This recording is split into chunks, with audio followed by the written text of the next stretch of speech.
ayun nga guys, dito muna tayo sa kabila dahil talaga nga namang nalalapit na ang pagtatapos ng mga bahay dito. Wow, super nice, super love, and super matibay ang kanang gawa guys, no?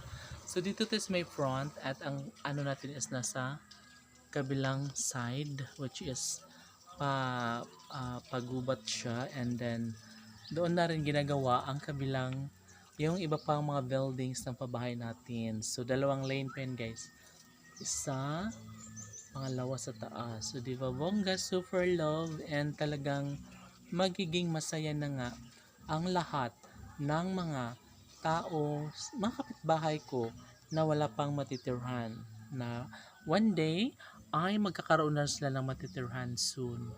'Di ba? Dong, nagustuhan mo ba ang kanilang bahay, Dong? Nagustuhan daw niya dahil matibay at maganda ang pagkagawa. Yes. So, yun guys, oh. 'Di ba? So, malapit na sila dito guys mag-flooring sa loob ng balay. So, one day kapag magawa na to lahat, ay talaga nga namang magiging masaya na silang lahat dahil nalalapit na ang pagtatapos ng mga pabahay dito, no? So Dudong, dali dong, samahan mo ako dito sa kabila, Dong. So dito tayo sa kabila guys. Tara! Hala! Hala. Hala guys, dito guys, okay, nakakuha na po siya.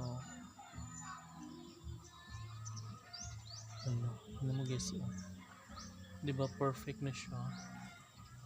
Diba sinimula na lang siyang mag-finishing. Wow, ang ganda ng kalang door. Door. La la la la la la. Door. Just like an open air. Door. La la la la la la. Pawisan tuloy ako. Sobrang init talaga guys. Bagong ligo ako and sobrang init talaga. Pawis. Naligo ako guys kasi sobrang initan ako whole day. No? So, masarap sana magbabad sa aircon, no? So, wala naman tayong aircon kasi. Yan lang. So, ayun guys, tiis-tiis lang tayo sa electric fan, tiis-tiis lang tayong sumilong sa ilalim ng puno kasi masarap yun, malamig.